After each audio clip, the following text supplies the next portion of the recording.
Hello and welcome to Inside Sports. I'm Wes Decker, and when it comes to pondering certain items, CNC Music Factory summed up our thinking in a song. 26 years later, there are more things that make you go, than ever. And here's one for you. A conspiracy theorist has been forced to revise his end-of-the-world prediction. Well, why? Because the world didn't end the Saturday before last like he said it would. David Meade says now the end of the world is coming on October 15th. The New York Daily News reports Meade wrote on his website that the actual beginning of the tribulation will occur on the 15th. Previously, Meade connected the August 21st solar eclipse to the end of the world, citing biblical significance to the number 33 and how September 23rd was 33 days after the eclipse. Meade told the Washington Post, "The world is not ending, but the world as we know it is ending." Personally, the world as I know it has been declining for a while. First, there was my foot and ankle injury at the end of July. Then August opened with my boy, Justin Bieber, canceling the final dates of his Purpose World Tour. I mean, if your tour is called Purpose and you proceed to cancel it, then what do you have? What do we have? What do I have? Well, I initially had the walking boot, and since then I've suffered through the humiliation therapy of wearing compression socks up to my knees. It's like my world, the world, has been turned upside down. It makes me believe Meade is actually onto something, and what's ahead on this show seems to be further proof. Dan Kaufman and I submit the example of county volleyball. Is there such a thing as a sure thing anymore? And Bob Parsolini and I recap week 5 of the football season and conclude by the county's success rate. All games should be played on Thursdays from here on out. Speaking of which, I'll talk Thursday night lights with 3 Leopards who helped Smithsburg light up Frederick the last day before Friday. And while I hate to make you wait for that, since we only have a week and a half until the new end of the world, just in case October 15th doesn't turn out to be the end of the world again, we have to pay for our new sign first. So after a word from our sponsors, I'm back with the boys from the Berg. Unless, of course, somehow the world ends before then. Champions are not merely born. They're forged in the crucible that is flag football. With equal parts turf, pigskin, and heart.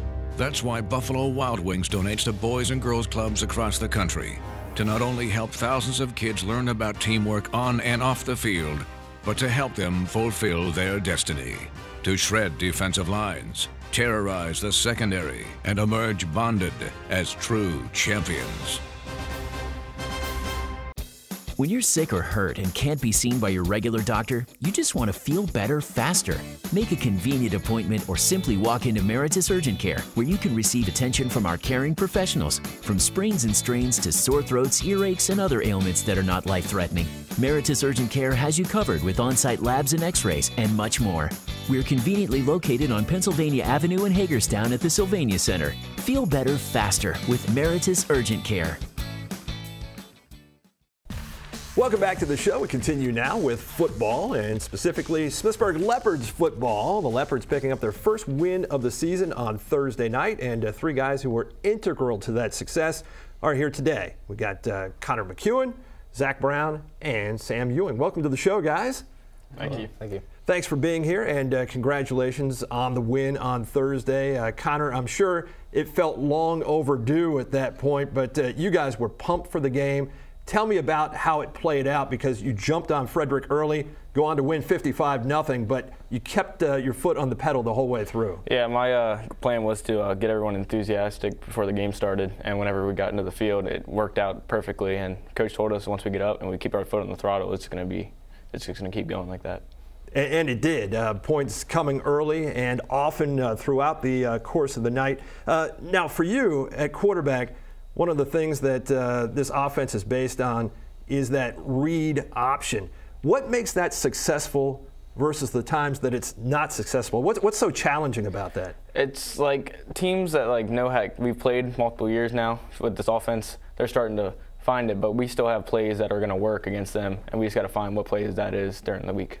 The first touchdown that you scored, Zach, I got faked out a little bit running camera on that particular one because I thought the back was getting it coming to the near side. You wind up going to the far side of the field. But tell me about the effort on Thursday night from your standpoint, offensively, defensively, special teams-wise. You guys are kind of like the Marines, the few and the proud, because there aren't a lot of you. But does that make it even a little more fulfilling when you win and you see all of that hard work come to fruition?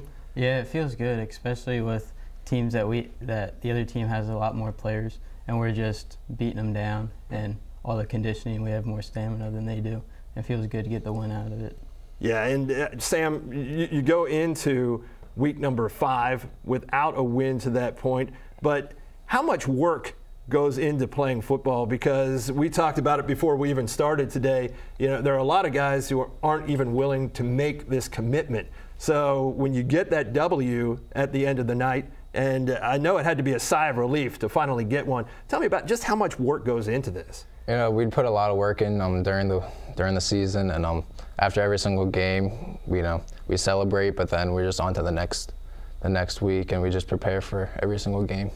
And your team puts up 55 points on Thursday night. It's the most since 63 against Clear Spring 10 years ago. What made the offense so explosive and successful on Thursday? Connor was getting his reads really well, and whenever we were up, we just kept pushing. If there was a play that we were working with and it was working, then we just keep doing it, and it obviously worked pretty well. Yeah, obviously it did. Zach, defensively, how much pride do you take in pitching a shutout? I take a lot of pride in that. I mean, Coach said that was the first shutout in 4 years, so it felt pretty good to get a shutout.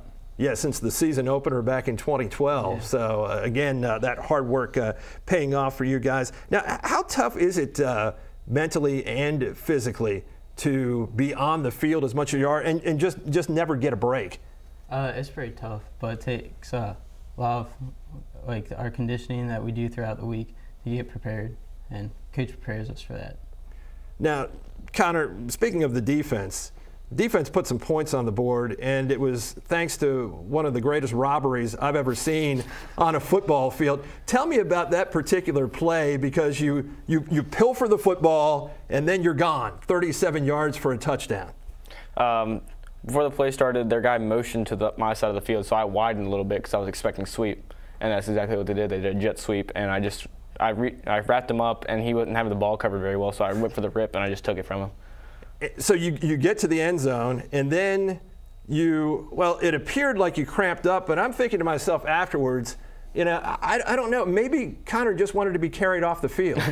No, I had cramped actually in both calves, and I couldn't walk and barely walk, and I got to the sideline, and he was saying on the field it's not a touchdown celebration, he's hurt. Well, the first touchdown we got flagged, and oh yeah, he just made a really nice play, so just carrying him off, and I made sure that the ref knew that he was hurt. It wasn't a celebration. Yeah. Yeah, well, it could have been misconstrued like I sort of did. The night that you had, Connor, can you talk about that a little bit? Because offensively, I mean, you just sort of ran wild over those guys. I just did what I was coached to do. I was pulling the ball when I was supposed to pull the ball, giving the ball when I was supposed to. If the offense works that way, it's fine for me. If Corey's getting all the handoffs to be back, if he's getting all the handoffs, getting all the yards, that's fine. As long as the offense clicks, I don't care. I heard one of the assistant coaches, Coach Smith, Zach, say that that's a game that you guys needed. How much did you need a game like that? We really needed to set our fire and keep going and bring that into the next games and just keep on going. And that would be Clear Spring coming up this week on Friday. Best of luck in that one, guys, and best of luck throughout the rest of the season. Thanks for being here. Thank you. I return right after this. More of Week 5's football. Bob Parsaliti here to discuss that with me as we recap it in just a moment. No ropes. No pyro. No entrance music. No signs in the crowd. It's WWC, the Williamsport Wrestling Club. For over 25 years, we've been promoting amateur youth wrestling in the community. Good sportsmanship as well as overall health is fostered through this exciting sport. WWC is fun for the whole family.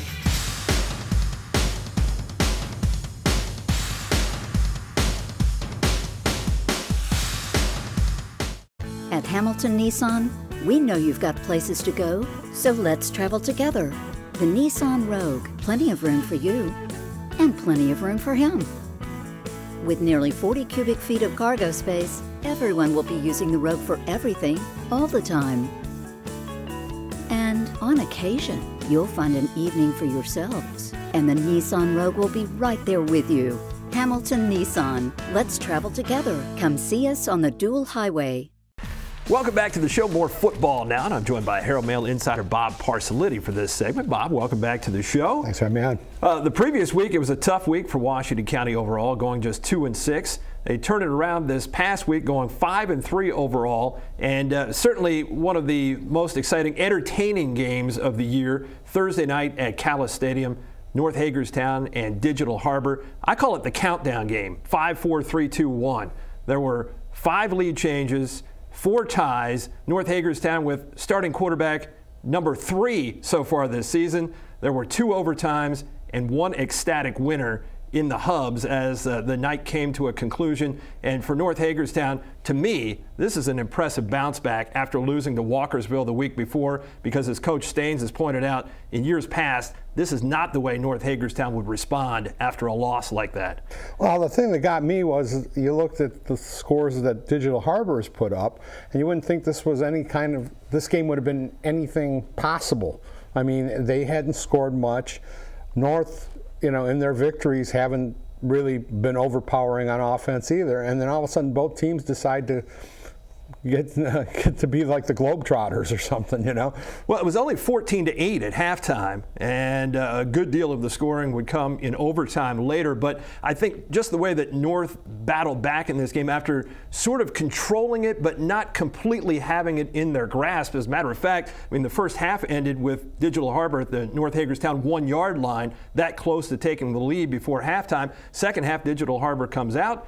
They get the lead. North comes back, and then Digital Harbor late driving for a go-ahead touchdown, and Randy Robinson makes perhaps the play of the season so far, picking off a pass, running it back 41 yards, setting up a North Hagerstown touchdown that looked like it was going to seal the victory with less than 2 minutes to go, and then Digital Harbor scores with 2 seconds remaining to tie it up. And then Digital Harbor takes the lead in overtime. Not only do they score a touchdown, but they get the 2-point conversion, really putting the pressure on North.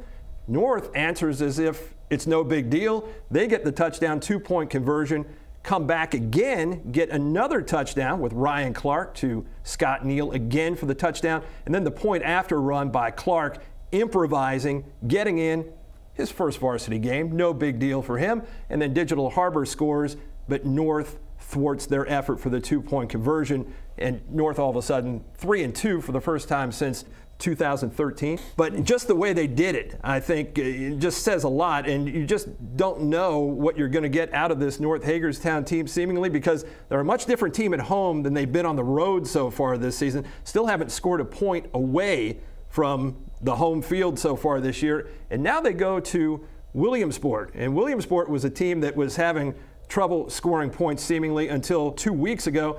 And it all started in the strangest of places at Allegheny against a very tough opponent. And then you saw them last Thursday night go to Catoctin, a team that was 3-1.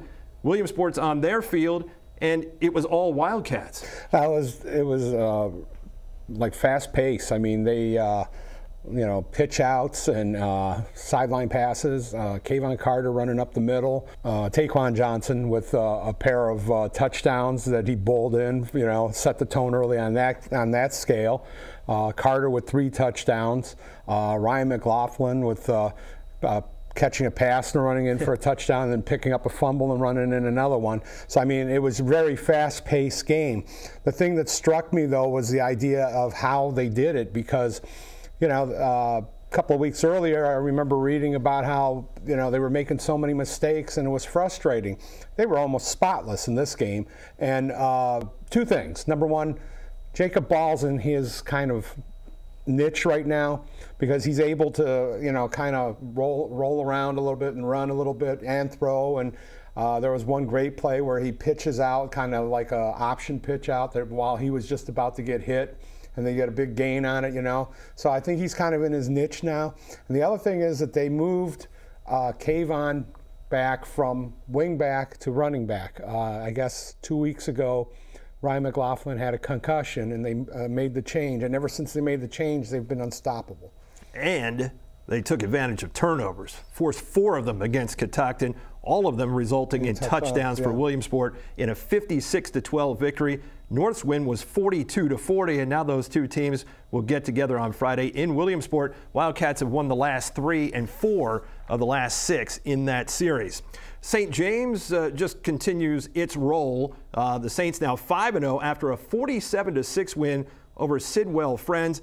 They fell short in their effort to extend their shutout streak to 3 games, but still the offense did not miss a beat. Tyler Groshot with 5 touchdown passes as the Saints run their win streak to 7 in a row dating back to last season. Well, there was 13 straight quarters that St. James hadn't allowed a point, and in between the last 2 scores by the opponents, they've scored 174 points.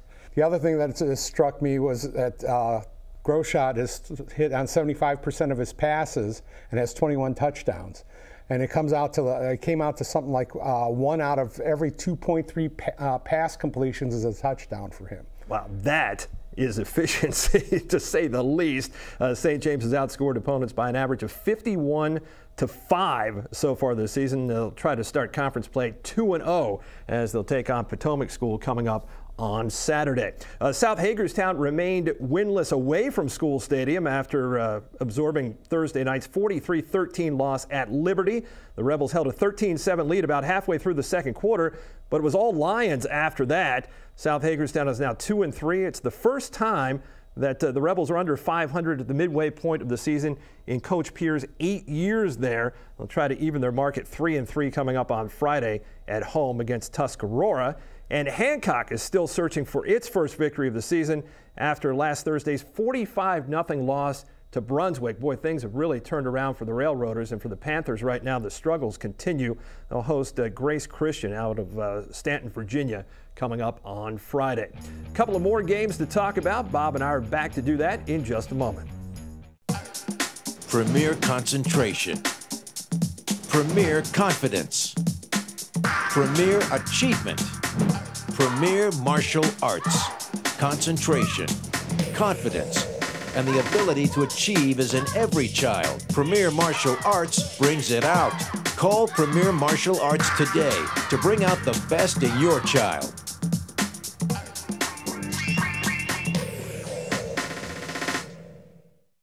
Champions are not merely born, they're forged in the crucible that is flag football. With equal parts turf, pigskin, and heart.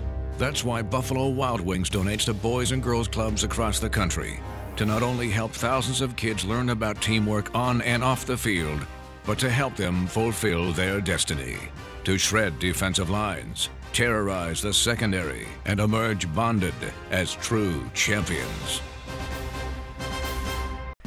Welcome back to the show. More football now from Week 5. And Bob, last week you said on the show, Boonesboro was still waiting for somebody to step up. So after Friday's 28-26 win over Spring Mills, is it safe to say that perhaps they've gotten a couple of guys to step up, maybe number 7 and number 30? Yeah, but part of it is I think they looked in the mirror a little bit. I think they changed a couple of things. I mean, they came out looking like the wing tee of old, back when coaches thought there were 2 things bad that could happen with a forward pass, you know. But Josh DeRozier, Boonesboro's quarterback, they had packages in for him to throw the ball. And he came out wide, and, you know, they were doing, according to Clayton Andrews, the coach, he was saying that we had bubble screens and bubble packages and stuff set up for him to throw to. He decided to run. He says, and he told me, he says, I trust my feet a bit more than I trust my arm. Well, you have to go with that when the quarterback tells you that. And then I think trusting the feet of Ethan Holubinko isn't a bad way to go either. You know, they put him in good position. I think with DeRozier's runs of going wide, and the goal was to get Spring Mills to get a couple of guys out of the box. And I think because they started running wide, a couple of guys came out on the fringes of the box, and all of a sudden it was wide open. And it seemed like Boonesboro had them on a yo-yo on being able to run inside-outside because they'd go the opposite of what they were expecting. Well, DeRocher, just a junior, Holubinko, just a sophomore, so still pretty young core there on offense. What's your takeaway from that game as far as Boonesboro is concerned? They're playing a different style right now. I don't think you're going to see the explosiveness that they've had in the past. I think it's kind of like it's going to be a lot less passing, a lot more running, a lot more deceptive running, because later in the game they were doing a lot of the belly things and stuff like that and pushing it up the middle, trying to bring other guys in to run. They widened their running footprint, to say, as the game went on. And it didn't hurt that they got a couple of turnovers from Spring Mills. I mean, Spring Mills got on the doorstep twice and didn't score. Yeah, at very inopportune times for Spring Mills, but Boonesboro will take it to go to 3-2, and now we'll visit a team they're very familiar with in the playoffs the last 2 years in Allegheny. Allegheny 4-1. They'll go to Allegheny coming up on Friday. Lost to Allegheny the last 2 times in overtime. Boonesboro is 0-5 against Allegheny, and they've lost the last 2 games by a total of 4 points, both in overtime. Well, they will definitely put all of their attention into that game. You could certainly say that on Friday. Clear Spring has become the cure for long losing streaks this season. Earlier in the year, back in week 2, they allowed Brunswick to snap its long losing streak at 21 games. James Buchanan turns the trick on Friday night, ending their losing streak at 25 at Clear Spring's expense. The final score this time around was 30-6. Clear Spring coming off a win and hoping that they were going to sustain a little of that momentum, but again, the mistakes that had plagued them earlier in the season came back to haunt them again. Mistakes, they seemed like, from what I could see, is that they didn't block very well. Andrew Matthews didn't really get a lot of yards from him. I think he only had 80, and he's usually around 100. And then I think they got shocked a little bit, probably from watching the tape, because Carmack Hopp, who's supposedly the James Buchanan's leading rusher, he hurt his knee 2 weeks ago and was out. They were off last week. And he's out for the season, so they bring in somebody they probably didn't expect to run the ball, and he runs for about 305 yards and 3 touchdowns. Yeah, it was a pretty good job by the backup there, to say the least. The Blazers have now turned the ball over 17 times in their 4 losses this season, compared to 0 in their 1 win over Hancock. Now we'll take on the Smithsburg team that Clear Spring has never beaten, coming up on Friday. Well, that's it for Week 5's football. Bob, thanks for being here. Thanks for having me on. I'll be back right after this. Dan Kaufman joins me for a look at the wacky world of volleyball in just a moment.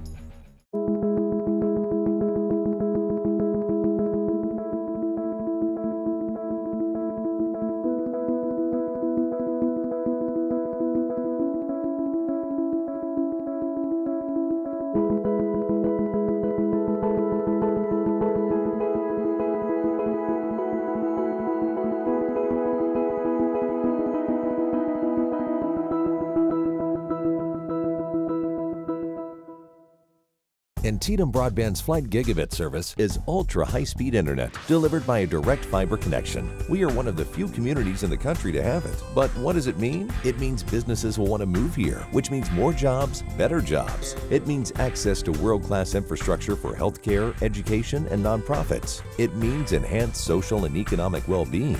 That's why it won the 2017 Leading Edge Award from the Chamber of Commerce. Flight Gigabit from Antietam Broadband, changing how people connect.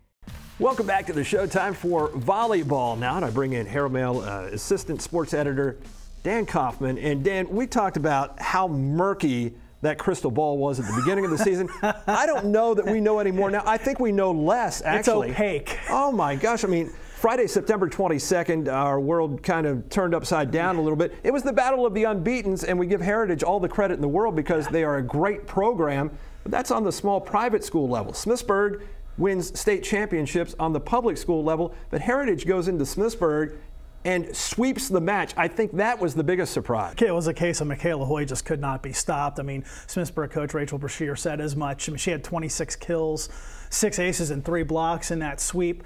I mean, 2 of the sets weren't even close. They were 25-14. I mean, Heritage was a buzzsaw that night, and Just a shocking result, and more shocking just because it was a 3-setter and relatively lopsided at that. Full credit to Hoy and the rest of Heritage Academy for just producing maybe the best win it's ever had in program history. Well, they had almost a perfect night, really, and they held Smithsburg down because the Eagles went on runs of 5 consecutive points 5 times in the match. Smithsburg never was able to put together more than 3 in a row at any time the entire match. And that also speaks to, it wasn't just Hoy, it was a team effort. It was. They had the defense in the back row working well. They dug some balls up. They have a bit of a block there as well with Hoy, and Malin Patey's also pretty solid up there at the net. Like I said, just their night, But then, 4 nights later, Heritage going for a ho-hum 36th straight win in the MDCC against Broad Fording. No problem. Can mail that one in, right? No, Broad Fording not only wins, they sweep Heritage. Yeah, and that one knocked me off of my chair when I was in the office when we got that phone call, and I was like, okay, I don't know anything anymore. Incredible effort by Broad Fording, because as much as we'd love to say it was a fluke, it was not a fluke that night. They had 3 girls. Alyssa Gettle with 17 kills, Grace Fogel 14 kills, Faith Klein 12 kills.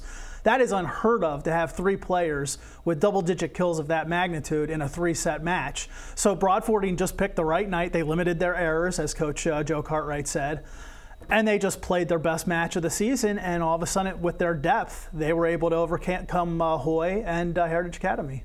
So congratulations to Broad Fording on that win that we did not see coming. And then the very next night, Williamsport at home against Smithsburg, and before the season started, it was circled on the calendar. There's no question about it. 2 defending state champions going head-to-head. Smithsburg coming in off a win against Boonesboro after that loss to Heritage, so Smithsburg had gotten back on track. Williamsport, as we said a couple of weeks ago, without Kiara Lewis now, but they sort of found their footing a little bit, and against Smithsburg, they take the first set. Smithsburg wins the next 2, so Williamsport on its heels at home could have folded the tents. All of a sudden, Williamsport roars back in set 4, not even close. Set 5, really not close. Williamsport wins the match. Yeah, it was a match of swings and major momentum swings. And I think that spoke a little bit to the inconsistency on the back row for both teams, because generally when you get those kinds of set swings, it usually means one team's just not firing real well and not able to run its offense, and then the other team gets going. But Williamsport, full credit, they defended their home gym, rallying like that, a relatively young group of girls. And again, with Kiara Lewis out there now 4-0 since her injury, they've had 4 players now with double-digit kills in a match, in Emily Ernst, Alyssa Barkdahl, Haley Kendall, and Mackenzie Shank. So they're all stepping up. We knew this was what it was going to have to be for them. It was going to have to be a team approach, and everybody was going to have to do their part.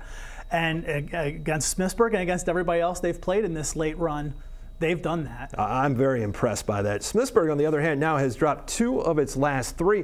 Should we be concerned about the Leopards? There's enough time left in the season that I wouldn't be too concerned. Going to Williamsport's always a tough place to play. They know that's going to be a tough match. I think there probably were some concerns following the Heritage match. Boonesboro is a team they could wind up seeing in the 1A playoffs again, and they took care of business there. There's still enough time in the season that Smithsburg will get itself righted. I would assume the biggest concern for them is establishing who's going to lead their back row, who's going to step up defensively for them. But I think Smithsburg will be fine at the end of the day. North Hagerstown 6-1 entering this week, and arguably the Hubs have played the toughest schedule of any school in the county right now. And I'm proclaiming middle hitter Drew Wallach a freshman phenom. I don't care where we are in the season. I mean, she is impressive. Sister of the 2012 Player of the Year, Peyton Wallach. She has been outstanding for this team, but she's not the only one. No, not at all. We know who North is now. That coming into the season with as many new faces as they were going to have in starring roles, we weren't sure what we were going to have. Now they're defined. Drew Wallach and Chloe Coulter putting the ball away, their primary weapons at the net. Sienna Starkey, we knew about her. We knew she was going to be the focal point like defensively in the back row. Claire Knepper's doing her thing as a setter, and so now they've got a defined set of foursomes. I'm sure they're still trying to be a little more consistent, and they'll have some tough matches coming up. But, so far so good, as Megan Crawford's team always is. We're trying to be consistent, but the teams aren't cooperating. That's the problem so far this season. We know nothing. I'll tell you what, it's been fun, but it's been very unpredictable so far, and we'll continue to follow it. Dan, thanks for being here. My pleasure. Next week on the show, Week 6's football and City Cross Country Championships and more. That's next time on The Inside. I'll see you then. Hey, your sisters and your brothers, your haters and your lovers, you gotta get up in the streets.